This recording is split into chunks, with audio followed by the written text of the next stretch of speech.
Um,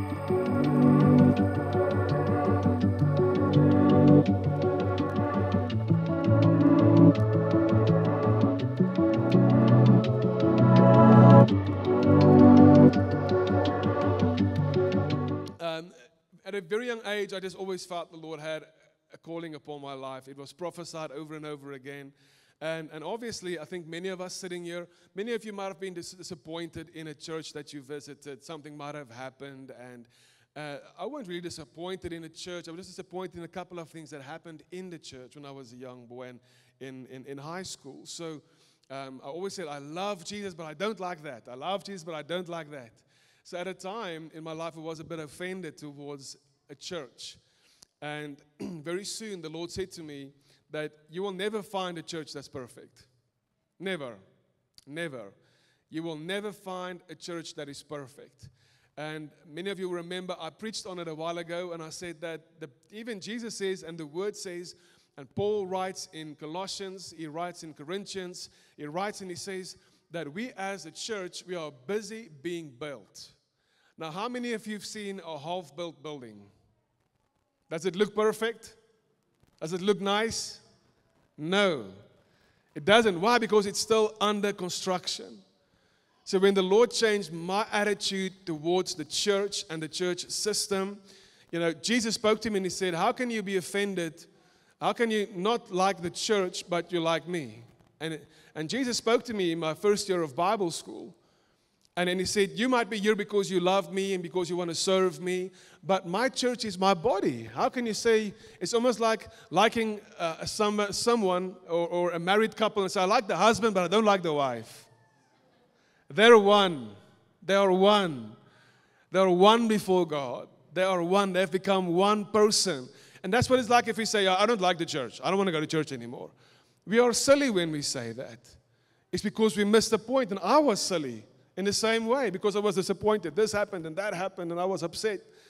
And many pastors would start, and then they'll start, and we'll be part of that ministry, and it's awesome, it's growing, and the next moment, there's just so many attacks against those pastors that they can't stay, and they have to move somewhere else to start something somewhere else because things didn't work out here. And that was what offended me. That was what hurt me, because they would start something, and everybody would jump in, and we'll have church, and the Lord will move and do great things. But then comes a point where they say, we can't be here anymore, we have to go. It's too hard, and we're not getting through financially. We're struggling too much. And basically, many pastors gave up and moved or started doing secular jobs, even left ministry, and that disappointed me. I always said, if we serve God, then how? If God has all the money in the world, amen? If God can do absolutely anything, why are things starting and then it just closes down the whole time? And that disappointed me. I couldn't understand that. And so the Lord explained to me, and he said, that's my body. The church is my body. And my body is not yet perfect. It's not yet perfect. It's like a building that's still under construction. And together with Jesus, he's busy building his body. And so look, I'm a pastor, so many people sometimes in other churches will come here and complain about that church and say, yeah, but that church didn't do it this way or that way. And I always tell them, well, I'm pretty sure when you come to our church, you're also going to find things you don't like. But that's maybe why the Lord sent you here, to help us with the things you don't like. Amen? We're not a franchise. We're not a KFC or a McDonald's or a Burger King. That I didn't like that, so I'd rather go to McDonald's or this or this. Maybe the Lord's sending you to a church to play a role. And Stephen Furtick always says, if you go to a church and if you see a gap, fill it. Stand in the gap. Don't complain about the gap. Don't point out the gap to everyone, but there's a gap, there's a gap. Rather, you climb into that gap and close that gap. Amen? So you will never find a church that's perfect. But you will find a church where you fit in. There's nothing wrong with that. You fit in. I feel welcome here. I feel I'm accepted. I'm loved. I feel I've got a role to play. I feel I'm part of the family. And so that's our goal here, to make you feel welcome. And our goal always in every service is to create the best possible atmosphere for you to experience Jesus. That is our logo. That's our slogan of our church. Is to create the best possible atmosphere for you to experience Jesus.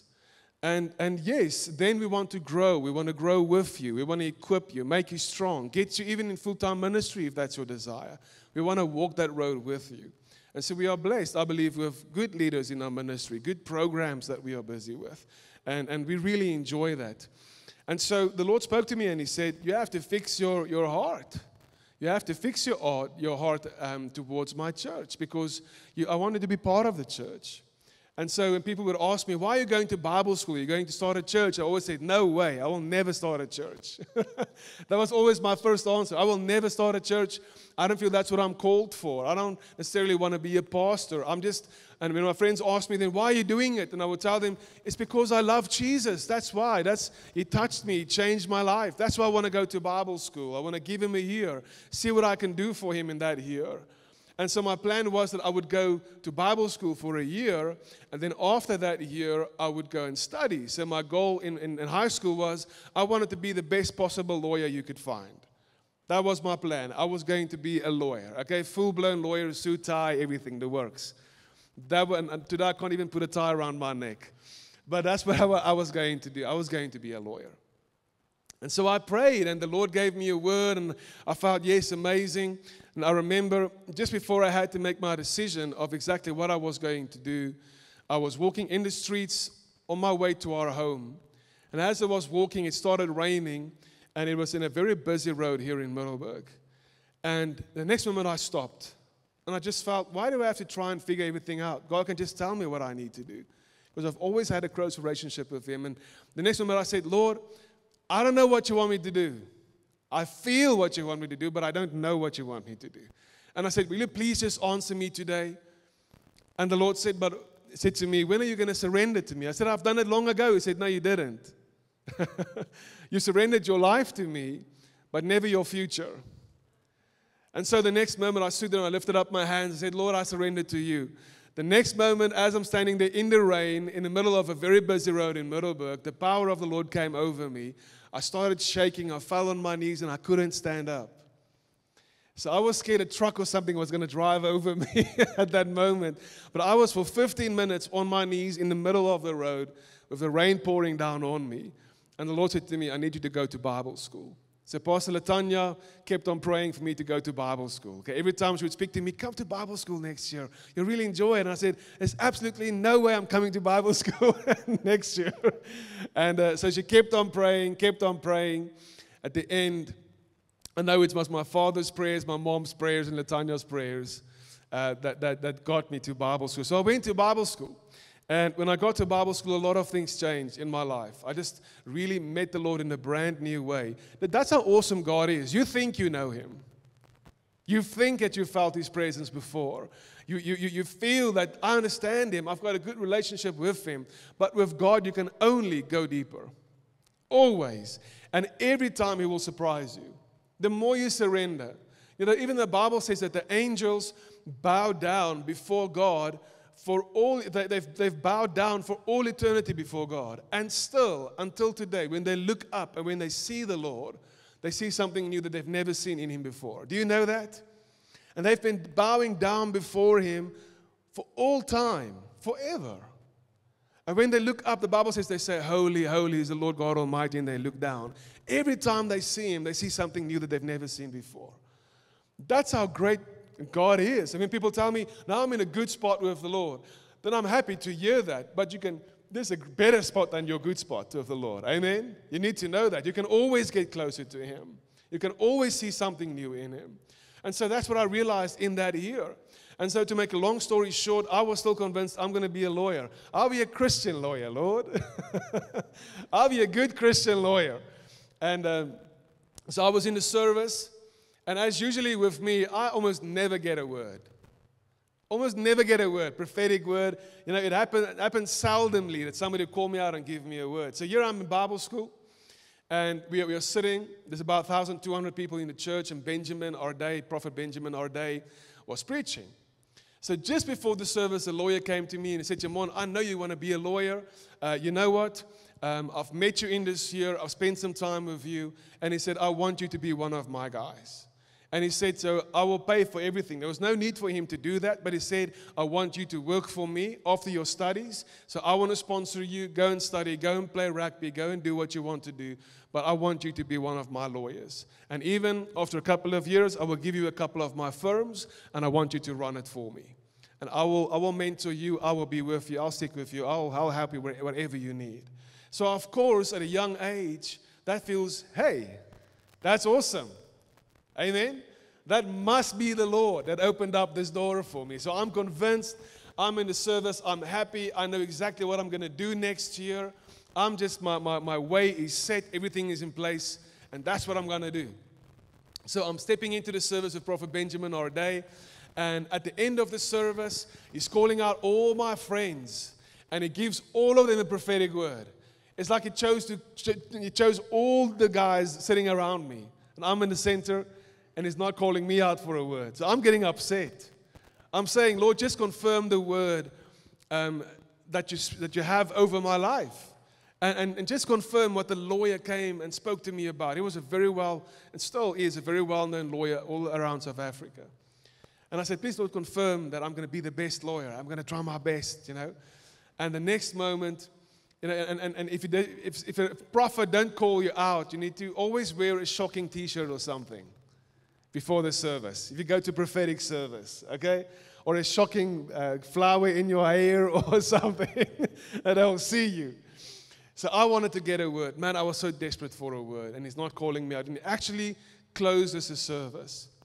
And the next moment, I'm obviously moving around, you know, yawning with like this, pick me, give me a word, I need a word. And so at the next moment, he actually closed the service, he prayed, and he said, wait. And he said, the guy there in the khaki T-shirt, the Lord's got a word for you. And I was like, me? Is it me? I was so happy. I jumped up, I ran to the front. And he looked at me like this. And he started smiling at me. And I've done gymnastics for a very long time in my primary school. I was a gymnast, and I absolutely loved it. And he didn't know me. He's never met me before, never spoken to me before. And he looks at me and he says, God says, like a gymnast, he's going to train you. And you're going to be alone for a very long time, but that's where you train. Gymnasts train alone. You're not in front of a lot of people, but he's going to put you aside for a while and he's going to train you. And then when he's trained you, he's going to put you on display. And then you'll be able to do what he's trained you to do. And so he gave me that word, and I felt, wow, he doesn't know that I've done gymnastics for a long time. So thank you, Lord, train me. Yes, I'm ready. Train me as a good lawyer. Yes, Lord. And he laughed, and he stopped, and he looked at me, and he said, son, the Lord says you have a desire to be a lawyer. Now, he's never met me before, okay?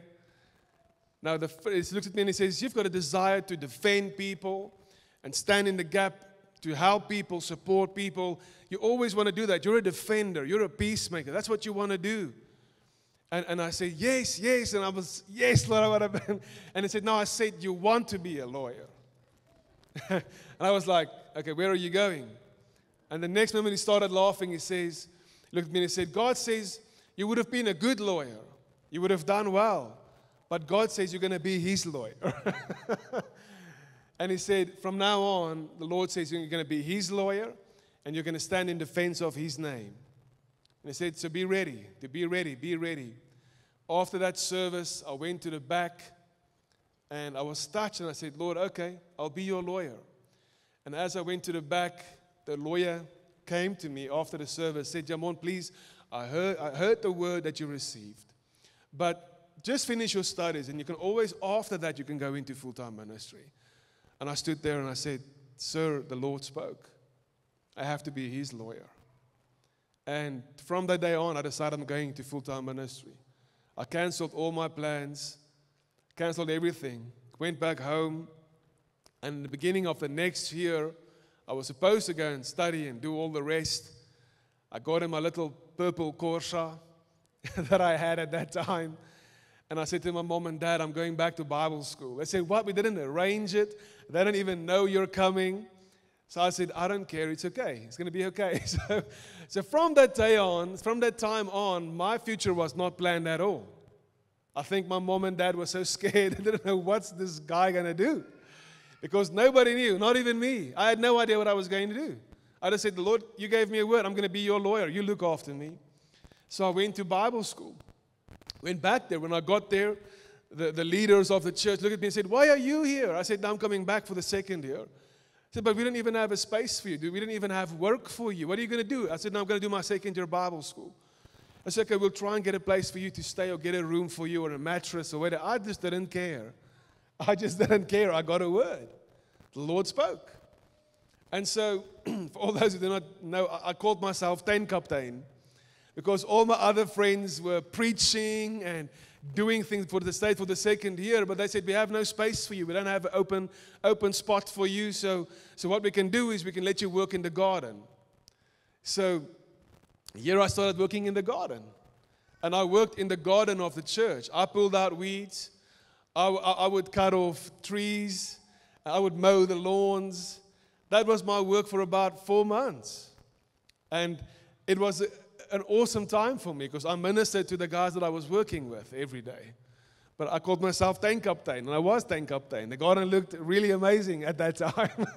I worked really hard, and then I'll go and wash and get all the mud out of my nails before I can pray for people on a Sunday if they allow us to. So I started with my second year. I finished my second year in half a year, and I spoke to the Lord. The Lord gave me a word. And as I was busy finalizing my final thesis for my second year, I was studying Martin Luther. How many of you know Martin Luther? And he nailed the 99 statements on the Catholic wall, saying, this is what you've been doing, which is wrong in the eyes of the Lord, and this is what the word of the Lord says. So he brought reformation in the church world. And so I was studying Martin Luther. I had a big portrait that I gave to Prophet Quibus when I left Martin Luther. And just when I finalized that, the Lord spoke to me and he said, Jamon, I needed to go back to Middelburg. And I said, Lord, there's absolutely no way I'm going back to Middelburg. I want to go to America or there, and then no way Middelburg. I just didn't want to. I think anybody at that age feels, but there's a whole big world, Lord, I want to go and experience. And the next one, the Lord again said, go back to Middelburg. I said, Lord, if you want me to go back to Middelburg, you give me a word. That very same night, I went to the coffee shop after the service, and a man phoned me, a doctor here in Middelburg, Dr. Bissett, phoned me. He said, Jamon, I heard you're in Bible school. I said, yes. He said, when are you coming back? I said, I don't know. And he said, but I've got this building. I bought a building, the Ladida building. I've bought it, and I want to have youth services there. Will you not please come to Middelburg and visit and come do a service one holiday? At that moment, the Lord said, I'm talking to you now. Go back to Middelburg. The next one I said, Dr. Bissett, I'm on my way back to Middelburg. Don't worry. In 2 weeks, I packed everything, gave my gift to Prophet Quibus. I came to Middelburg. But I said, Lord, please just keep on confirming that I'm on track. And so when I got to Middelburg, Dr. Bissett came. He picked me up.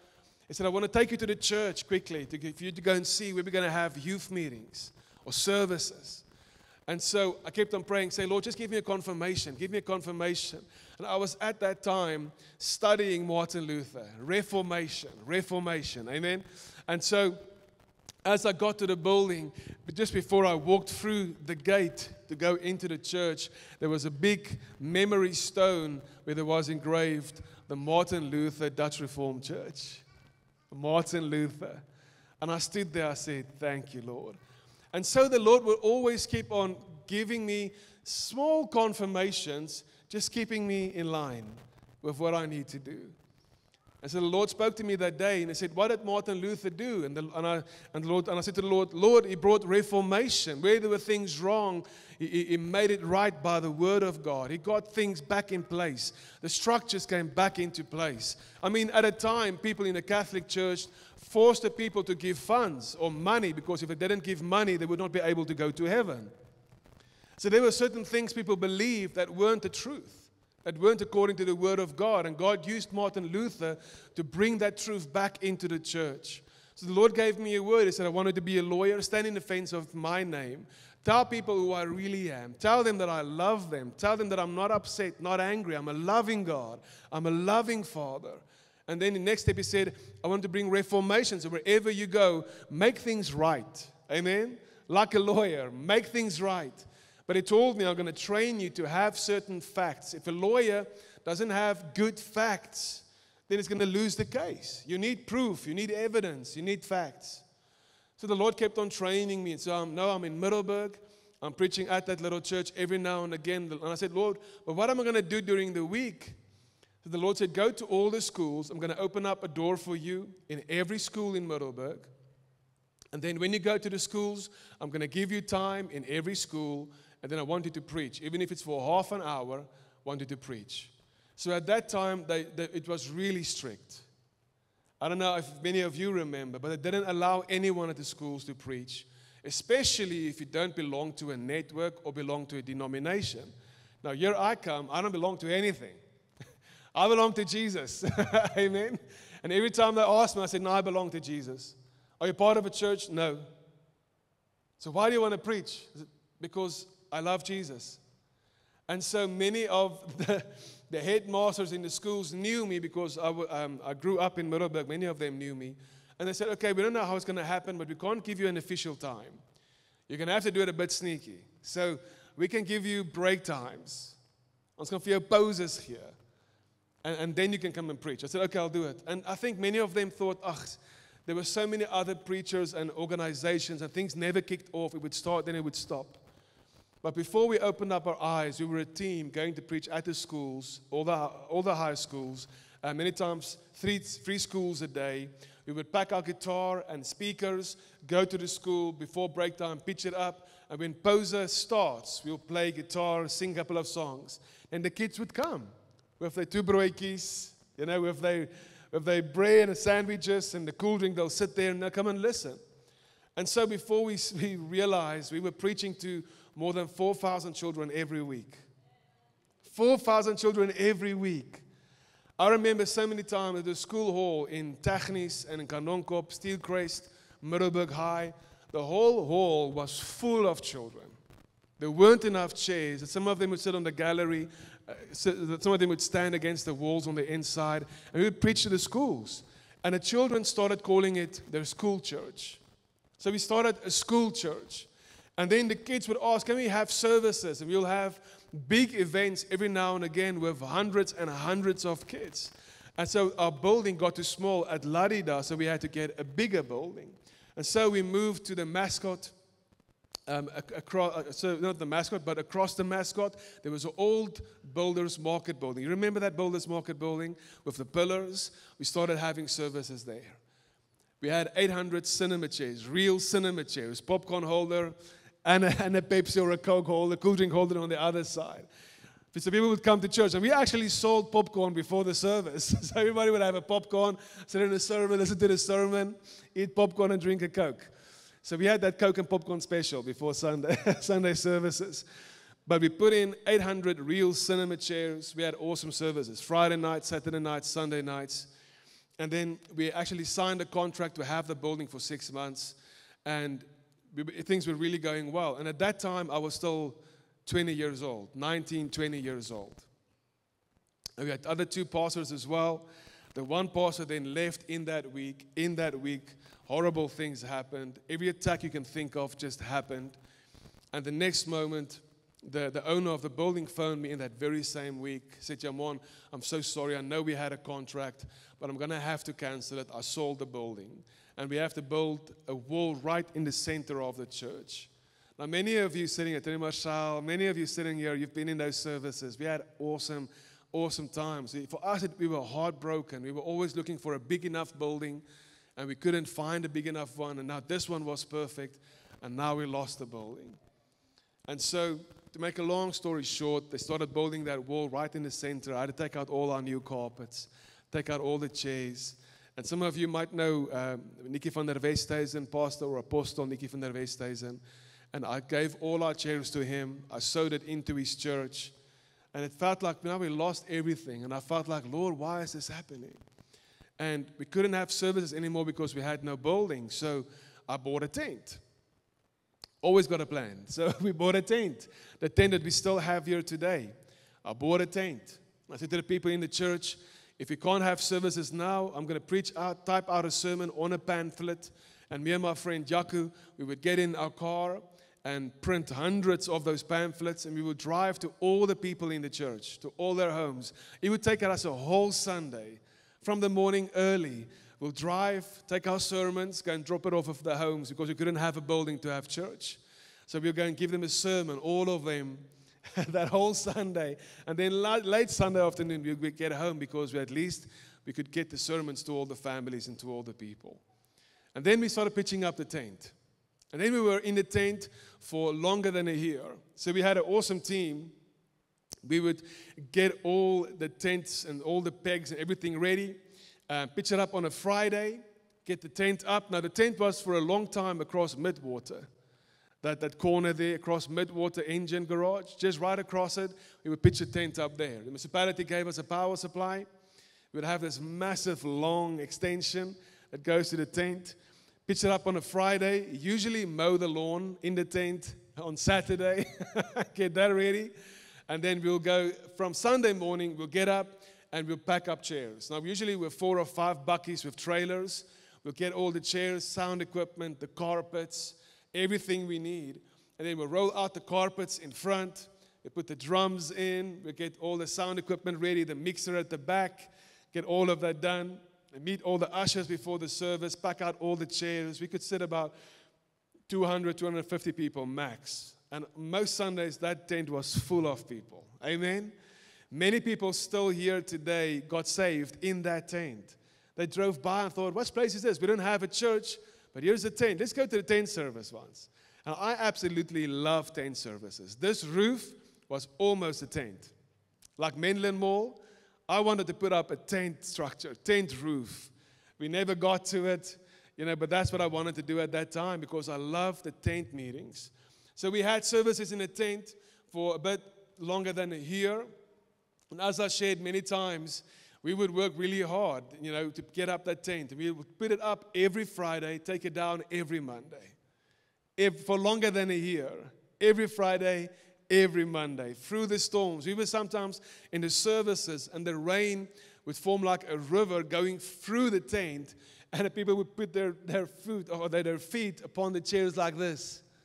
In die sondagklere sit jy daar. And the water would flow through the tent, but people would sit for the services. We saw awesome miracles, signs and wonders. And so the day when we walked out of that building that we had before the tent, I was praying and I said, Lord, did we do something wrong for this to happen? And I didn't understand why everything just collapsed because we were growing so quickly. We had to break out walls in the building just to have enough space for all the people. I had 3 services over a weekend. Youth services Friday nights, miracle healing services Saturday nights, and normal Sunday services. And I didn't understand what was going on. But a week before all of that happened, Prophet Barney Barnard came to minister at the church. And he came to the church, and when he walked into the building, he looked at me and he said, Jamon, I just feel the Lord says for what you guys want to do, this is big enough. And then he said, but for what God wants to do, this is far too small. So I was so disappointed to hear that, not really, but I was but Lord, we worked so hard to get this building ready. We were working day and night for weeks.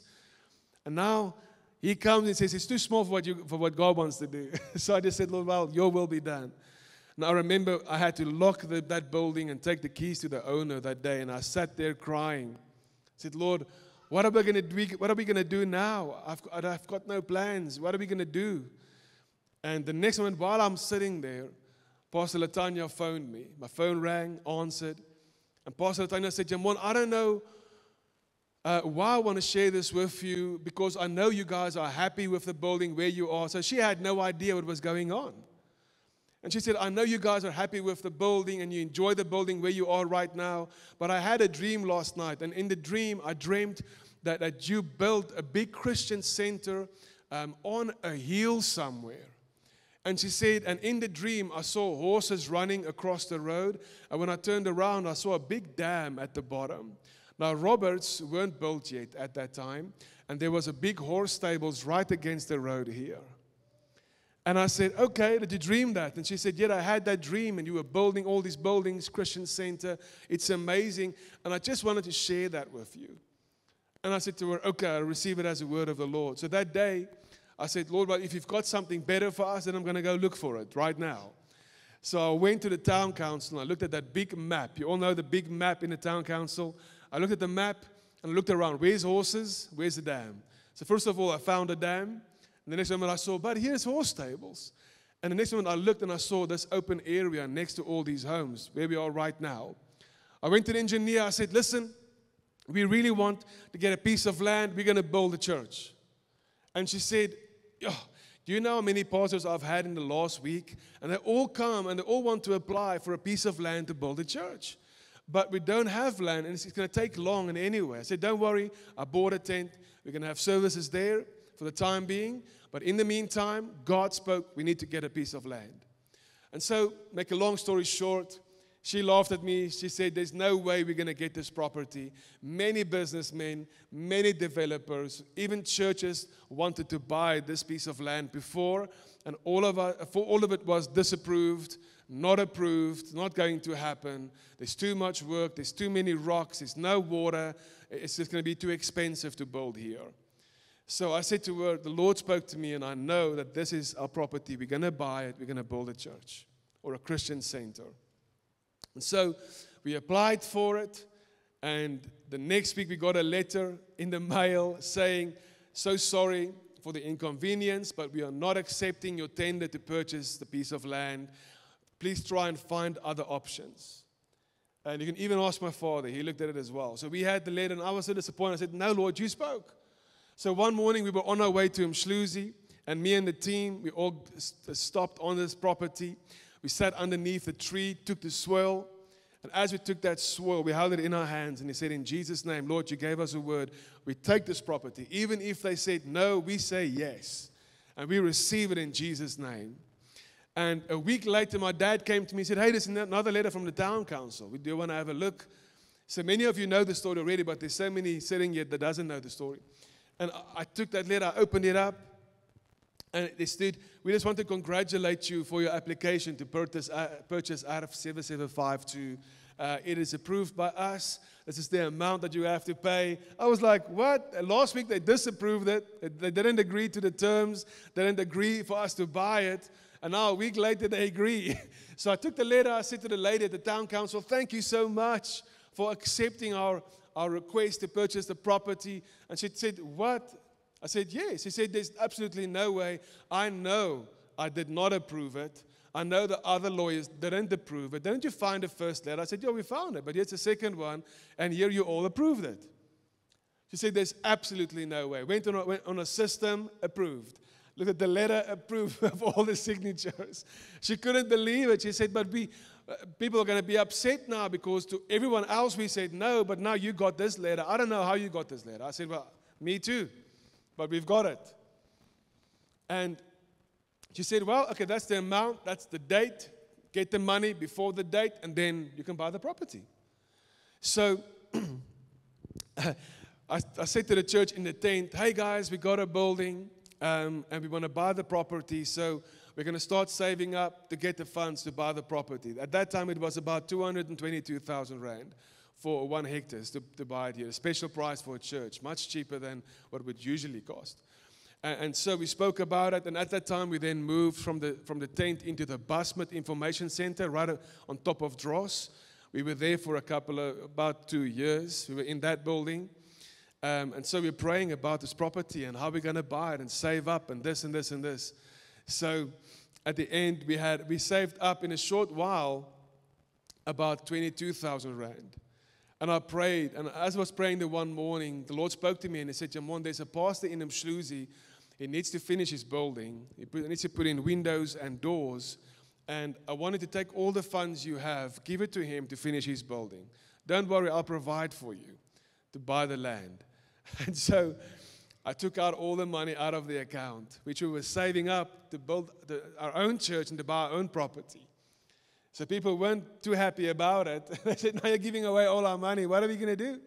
But at the end, we gave it to the church. They finalized their building. I went to go and preach for them. We had an awesome time. And now the date's coming closer for us to buy this land. And if we don't buy it in that amount of time, the offer lapses and then it's available for someone else. And so I was praying, and just a day before we had to go and make the payment, I was on my way to drive to the town council to tell them, listen, just give us one more week. Just give us one more week. Because we didn't have the funds. Because I gave it all away.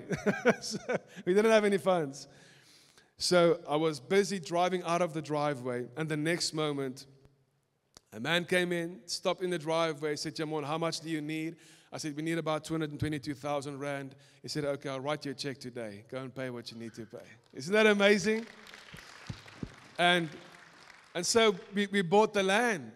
And now we've got the land, but now we need to build. And the building part is much more expensive than anything else.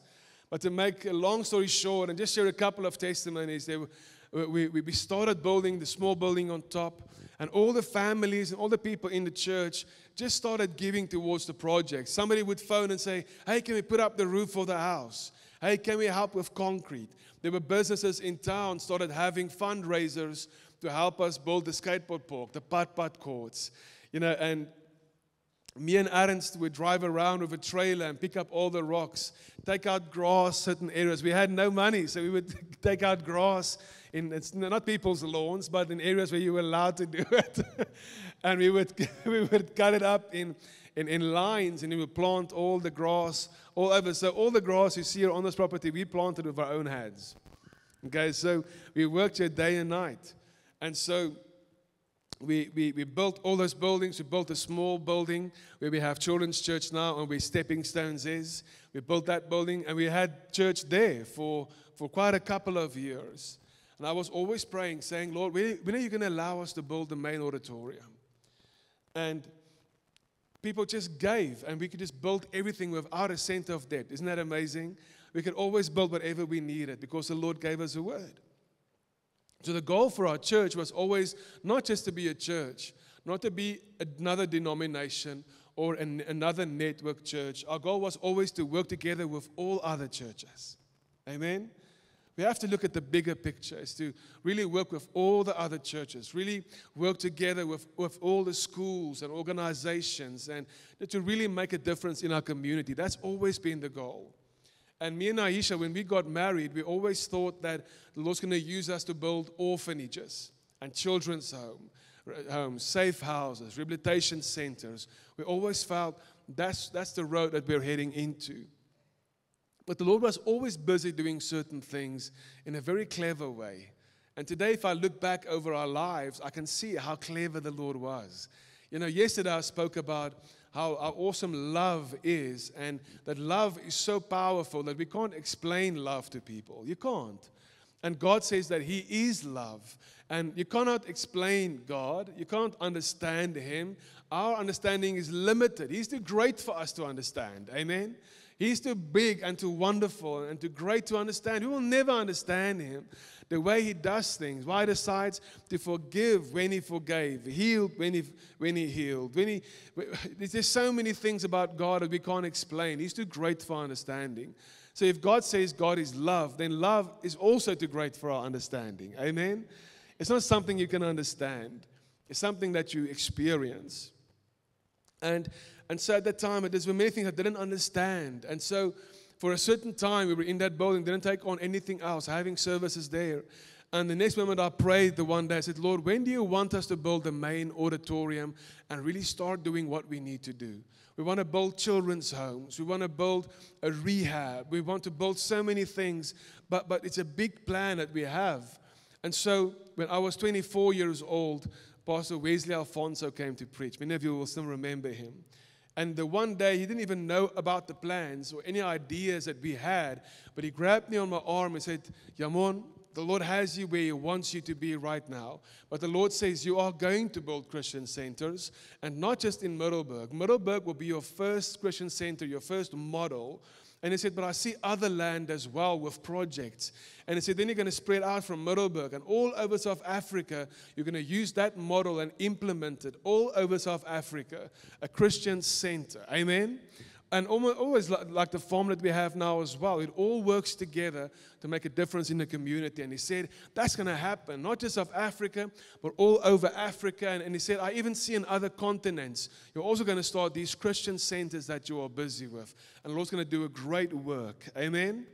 So we were so excited about it, but we didn't see it happen for a long time. And as I was praying, when do we have to build the main auditorium, Lord? I remember one morning, me and my father already started drawing the plans, looked at phase 1, phase 2 to build the auditorium, and we had no idea how to do it. And so we started with different ideas. And one morning we had a very good idea, and that very same morning, a farmer in Middelburg phoned me and said, Jamon, when are you guys going to build the main auditorium? I said to him, well, as soon as we have the funds, me and my dad, we've got the plans together, we're ready to start. And the next moment he said, well, me and my brother spoke. We want to give you all the money you need for your steel structure to put it up. Isn't that amazing? And I was so excited, and I said, thank you. Then we'll start as soon as possible. So at that moment, I just said, thank you, Lord. But is the time ready for us to build the main auditorium? We have about 200 people in the church every Sunday. But we can have 2 services and then accommodate 400 people. Must we do it now? And the answer the Lord gave me was, did Noah wait for the rain to come before he started building the ark? I said, no, Lord. The Lord said, okay, so then you can start. So we started. And we never had the money in the bank to do anything. Okay, we didn't even have enough money to pay the salaries. We paid the salaries and everything else every single month. Not with extra, but we always had enough. And I said, Lord, but now we're going to get concrete. We have to get wood. We have to get bricks. It's expensive, but I know you're going to provide. So to make a long story short, one time when we needed concrete for our building, there's a company in Middelburg, and I drove to him, and I said, Etienne, we need to get concrete for our building. I've already dug all the foundations. We already have everything else ready, but we have to pour the foundations. So I saw something was going on in his company. Things weren't looking good, and he was very upset and bothered. And he said, Jamon, don't worry. Just tell me how much you need, and I'll send you the quote. I said, okay. So I'm driving back on my way from the plant where he was, and I'm praying. I'm saying, Lord, I don't know how much it's going to cost. And I said, but thank you, you'll provide. And the Lord gave me a word when I was driving in the car. He said, Jamon, just get the quotes. I'll pay them. Just get the quotes. So I said, great, Lord, I'll do it. So I started getting quotes everywhere for chairs, for carpets, for zinc, polystyrene, lights, all of that. And I started getting quotes. So I said, Lord, well, I got a quote now for the concrete. And as I'm driving back, as I stopped here on the property, the man with the concrete plant, Etienne, phoned me back. He said, Jamon, you know what? Don't worry about the price. We can talk about that. But we have about two trucks full of cement that we have right now. Can we bring it? I said, yes, you're more than welcome. Bring it. So we started pouring the foundations here and put it in. And when they did it, I phoned him. I said, Etienne, I just want to tell you, the Lord's going to bless you because of what you've done. Thank you. The Lord's going to bless you. And he said, Jamon, don't worry about the money. There was something extra that we had left. So just don't worry. You don't have to pay for it. So I was so happy. We poured the foundations, started doing small pieces of work. A week later, he phoned me. Out of the blue, he phones me. He said, Jamon, hey, you gaan it? I said, no, good, thank you. He said, listen, do you need concrete? I said, Etienne, you have no idea how much concrete we need. we need a lot of concrete. He said, okay, can I send 2 trucks quickly? I was like, yes, you're welcome. Next moment, 2 trucks. Started pouring concrete. A week later, he phones me again. Jamon, do you need concrete? I said, yes. Okay, the trucks are on their way. I said, great, man, thank you. And week after the week, that keeps on happening. Now, I'm saying, well, you didn't give me a quote, not once. So I have no idea what it's going to cost. But you're more than welcome to bring concrete.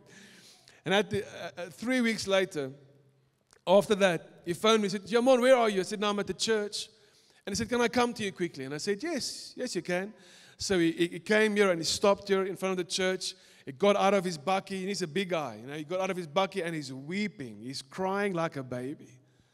I said, Etienne, what's wrong? What's wrong? And he said, Yamon, can I just tell you what happened? I said, yes. And he said, Yamon, that day when you came for a quote for concrete, for the church, that day when you came, I was closing my business. He said, I was closing down my company. I was in meetings retrenching my people. I was in those meetings selling all my trucks. I was closing my business. I actually lost everything. And I said, man, I didn't know. And there I come asking you for concrete. Sorry. And he said, no. That day when you came and asked for concrete, in our silos or in our ready mix, we had 2 trucks left.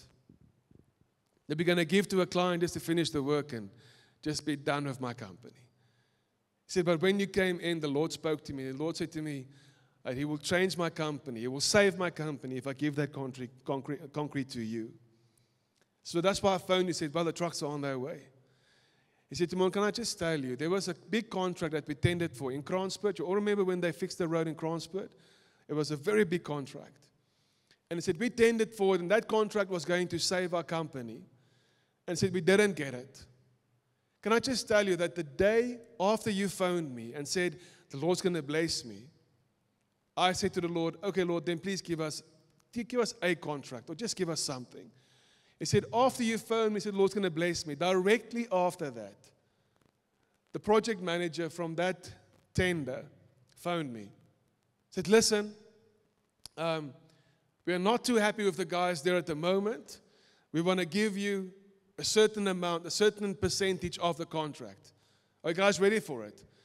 He said, I couldn't answer him. I started crying, put the phone down, phoned him back, said, yes, we're ready, we'll come. He said, we got a contract.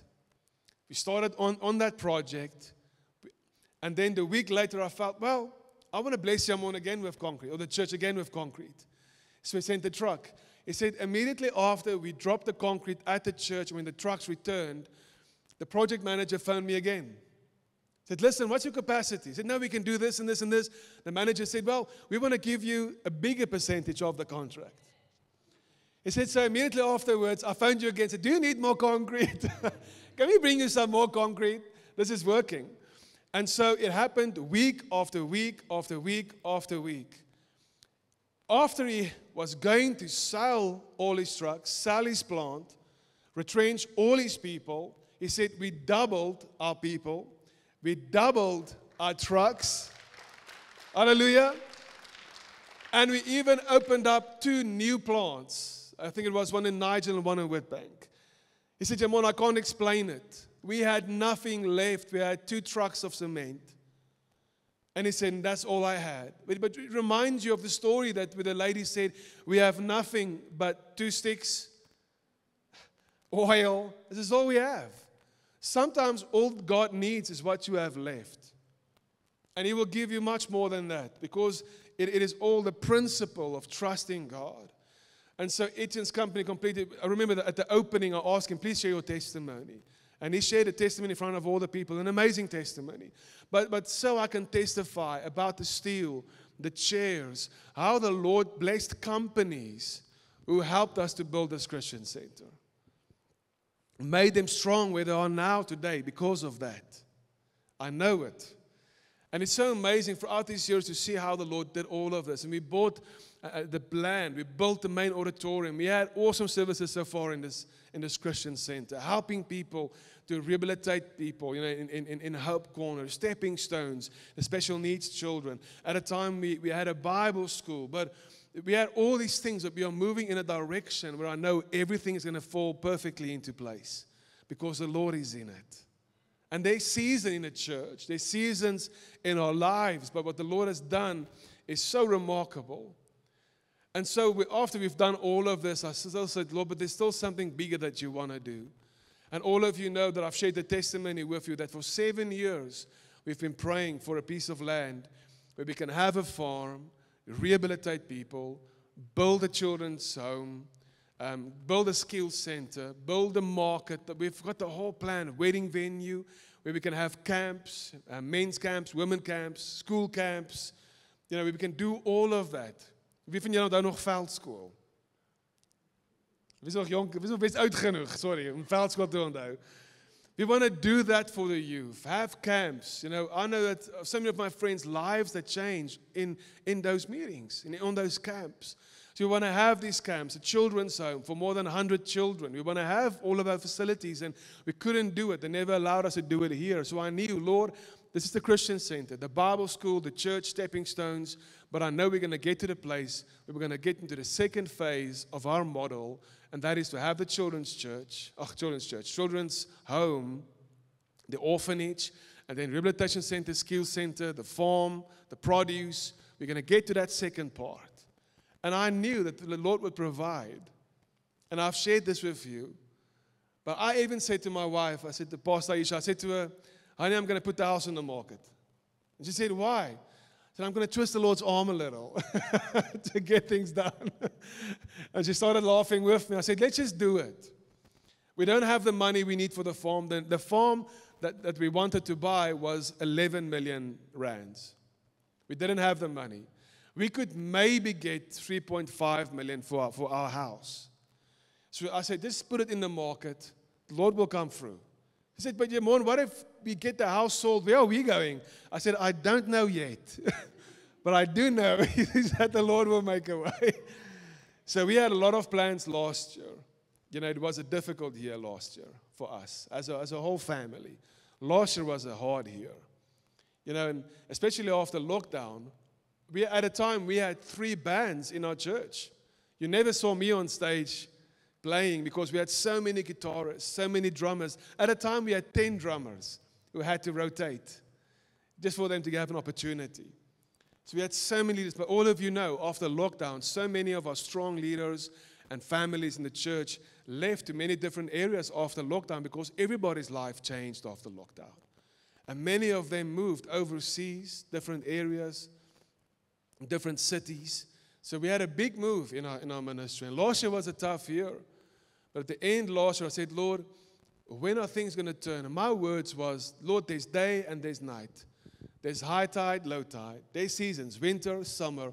Things always turn with you. Things never stay the same. It never rains, always. The sun will shine sometime again. And I said to the Lord in December last year, I said, Lord, I need something to turn for us. It can't go on this way. Something needs to turn.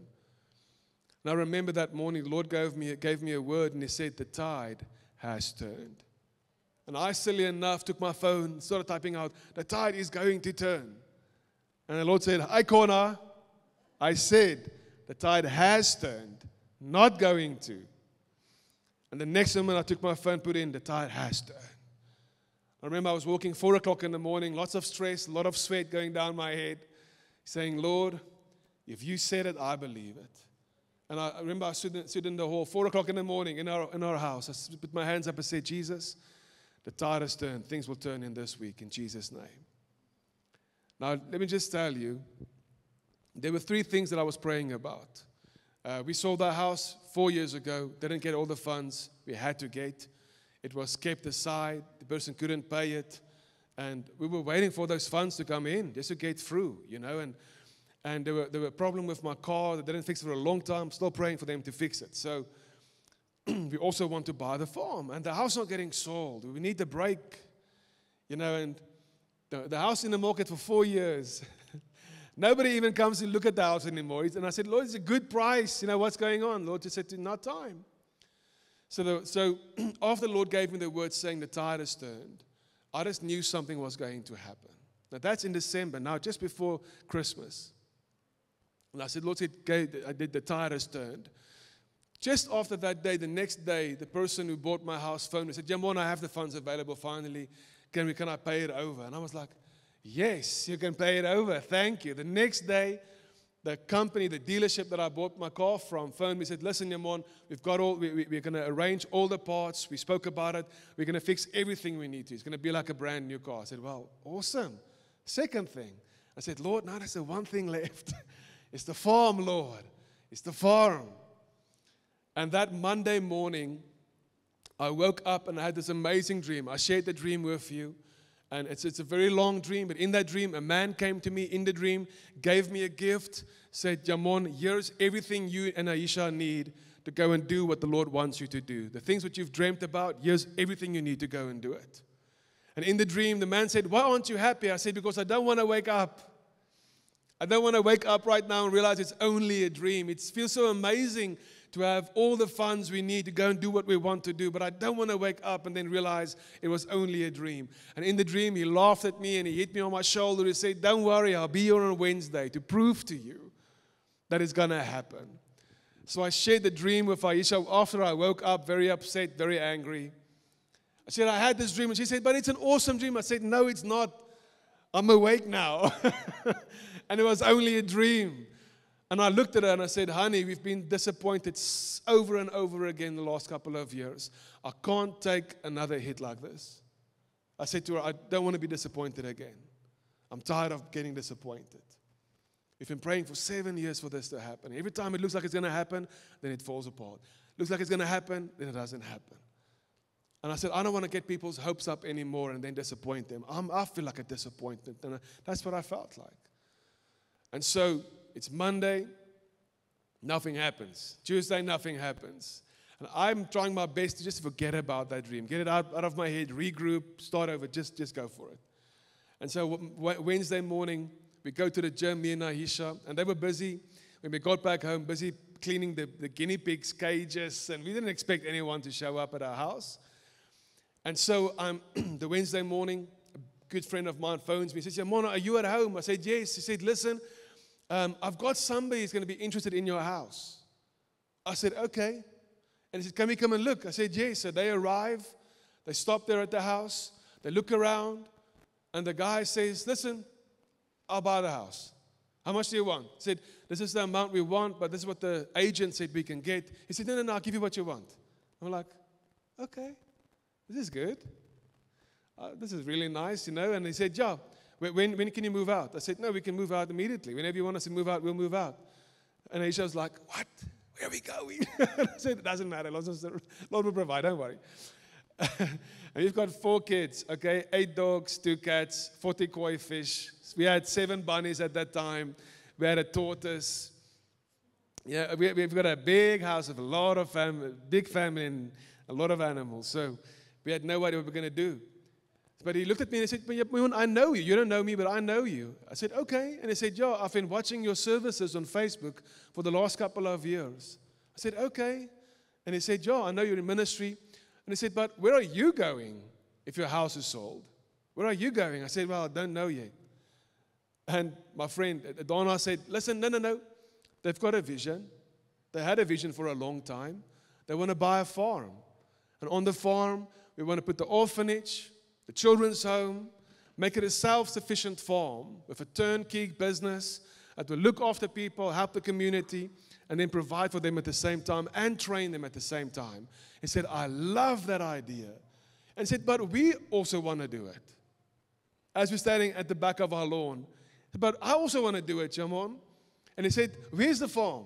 I said, no, it's just outside of Middelburg and close to Rustiek. He said, man, I love Rustiek.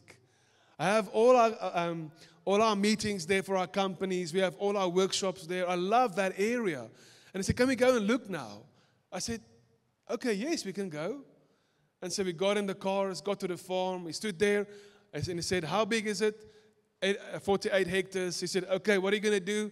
Children's home there, Hope Corner there, skills training center there, the camping ground there with the wedding venue, the marketplace here, petting zoo here, chickens, eggs. I could put it out right there for him immediately. And he said, okay, so you guys are ready? I said, yes. He said, okay, I'll buy the farm. I'm like, what? It's 11 million rand. He said, no, I'll buy it. I said, okay. And he said, and he turned around and he said, okay, we were going to do all these projects. Let's not do any of them anymore. We're not going to buy any other land. We're going to buy this farm for Pastor Yamon and Pastor Aisha. They're going to run it. They're going to manage it. Cornerstone will be part of it. All the other churches will be part of it. All of the schools will be part of it. The CMR, SOVF, all of these organizations, all of them will be part of this farm. But Yamon, I want you and Aisha to come and stay here. Don't worry about anything. We'll pay everything. Even rates and taxes, electricity, we'll pay everything. We'll give you all the funds you need to start all the projects, all the equipment, all the tractors, Everything you need, we'll give it all. Just in 5 years, let's try and be self-sufficient after 5 years. Can we get it done? I said, definitely. I've got the plans, I've got the structure, I've got everything in place. He said, okay, when can we do it? I said, well, we can do it now. So, drove in, said to the lady, okay, no, it's sold. You can take it off the market, we'll buy it, we'll have the funds ready, let's get the agreements ready, everything in place. Usually it takes a couple of months. We moved in a month. We had to move to the farm. We moved in. We've been there now for 2 weeks. Isn't that amazing? Isn't that amazing? That's why I say if you can trust the Lord, you will always be able to buy things you can't afford. It's never about the amount that you have in your bank account. It's never about what you can do. It's about what He can do. And if you can trust Him, then the opportunities are limitless. Amen? Ask my dad. My whole life, I've always bought things I can't afford. Always.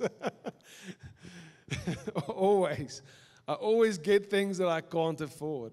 It's because I've trusted Him my whole life. And I'll keep on trusting Him my whole life. And I felt today, I wanted to say to everybody, hey guys, this is where we are now as a church. We're not just a church. We're a Christian center. We now have a farm. That farm belongs to all of us, not just to me and Aisha or my family. It belongs to all of us. Everybody sitting here. And I want everybody sitting here to play a role in that farm. There's something you can do, come and help us. If you can train the people, we rehabilitate, even if it's with a needle and sewing something or doing clothing. Come and train them. Show them how to make clothes.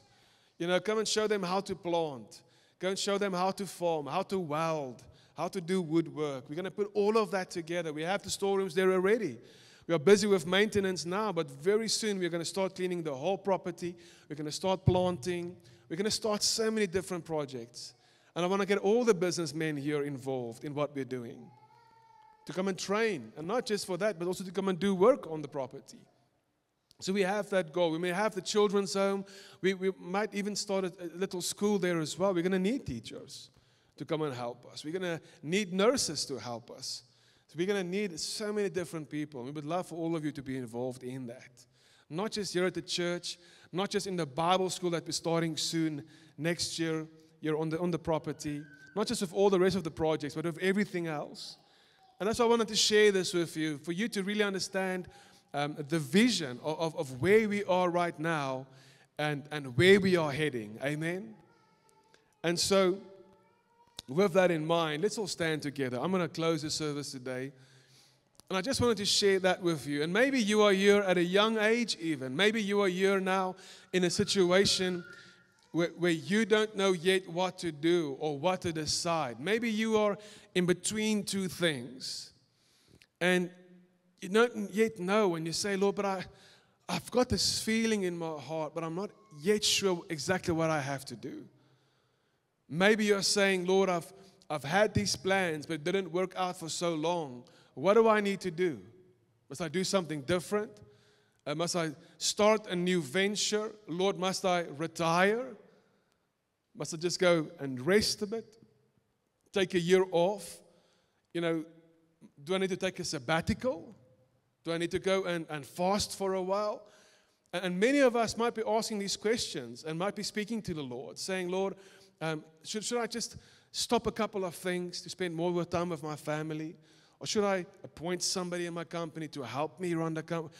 I don't know where you are right now, because I know there's a lot of businessmen here, a lot of families here that I've spoken to about plans and ideas and what to do, how to do it. But all I can say from my experience is the Lord always shows up at the right time. I promise you that. Maybe with a dream, maybe with a word through someone else. Even a child can give you a word and a message from God. If your ears are open to hear from God, I promise you that you will receive instructions from Him. Even when Pastor Latanya and Pastor Andrew got married, I said yesterday, we didn't really expect it.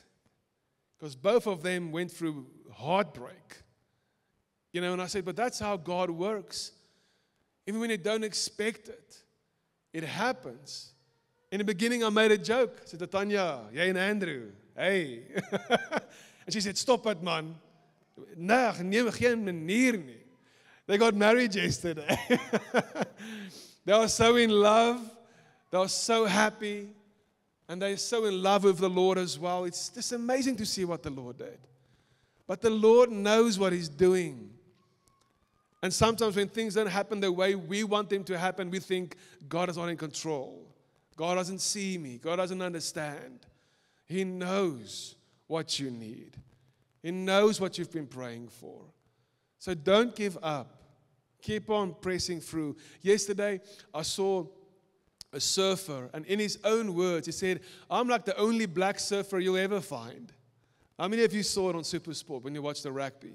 There was this big testimony, and he said, I grew up on the streets. I was a troublemaker. I lost my mom. I didn't have a dad. People took me in. I started surfing.